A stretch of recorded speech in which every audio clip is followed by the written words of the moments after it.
Hello, everyone. Today, we're going to get into something really interesting, the difference between two-stroke and four-stroke engines.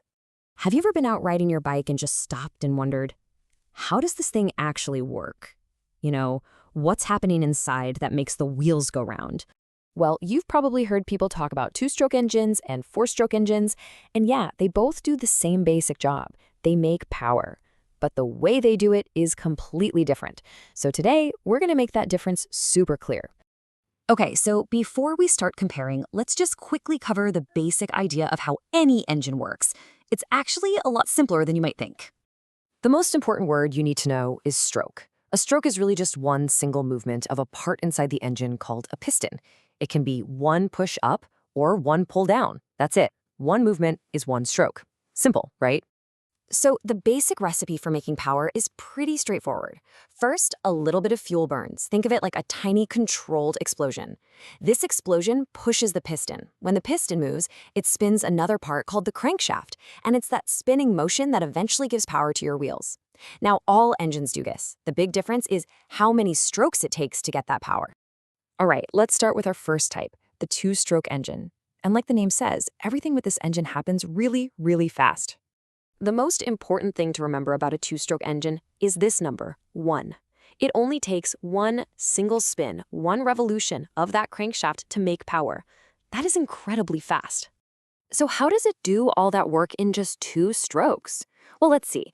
In the first stroke, the upstroke, the piston moves up and it actually does 2 jobs at the same time.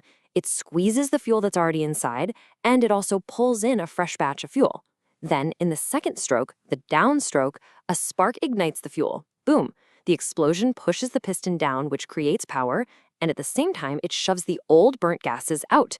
2 strokes, 1 power cycle. Done. Now, because this whole process is so simple, the two-stroke engine has some pretty cool advantages.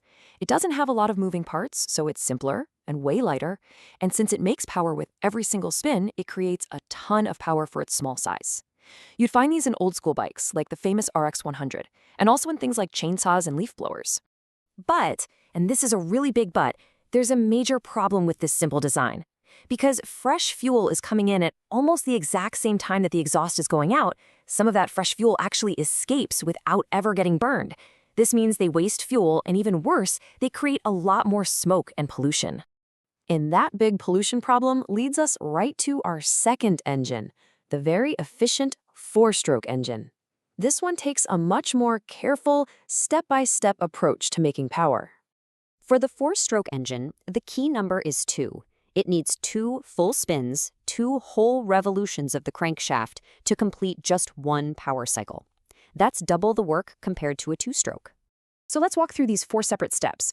First up is the intake stroke. The piston moves down, sucking in a mixture of fuel and air.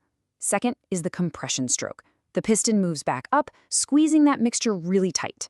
Third is the most important one, the power stroke. A spark lights the fuel, and that explosion forces the piston down with a lot of power. And finally, you have the exhaust stroke. The piston moves up one more time to push all the used, burnt gases out. You see? 4 separate strokes, each with its own specific job. Because every step is separate and carefully controlled, the 4-stroke engine has a ton of advantages. It uses fuel way more efficiently, so you get much better mileage. It produces way less pollution. The whole operation is smoother and quieter, and because it's not working quite as frantically, the engine parts don't wear out as fast, so it usually lasts longer. Okay, so now that we've seen how both of them work, let's put them side by side. This will make the key differences really clear. This is the main takeaway. In really simple terms, you can think of it this way. The two-stroke engine is powerful and simple, but it's also thirsty for fuel and not very clean. The four-stroke engine, on the other hand, is super efficient and clean, but its design is a bit more complex, and it's also heavier. Let's look at this comparison. For the power cycle, a two-stroke takes 1 revolution. A four-stroke takes 2. When it comes to fuel use and pollution, both are much higher in a two-stroke. As for the design, the two-stroke is simple and light, while the four-stroke is more complex and heavier. And because of how it works, a two-stroke engine also tends to have a lot more wear and tear on its parts. So, knowing all these differences, which engine do we actually use today? Well, the answer really comes down to one big factor. And that crucial point is pollution. Because two-stroke engines just aren't very clean, governments all over the world started making rules to limit their use in new vehicles. It was all about protecting the environment. And that right there is the main reason why almost every single modern bike, car, or truck that you see on the road today uses a four-stroke engine. In the end, efficiency and cleaner air became more important than just simple, raw power. So let's bring this all home.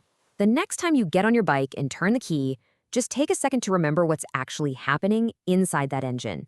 Inside that metal block, thousands of times every single minute, a tiny controlled explosion is pushing a piston up and down.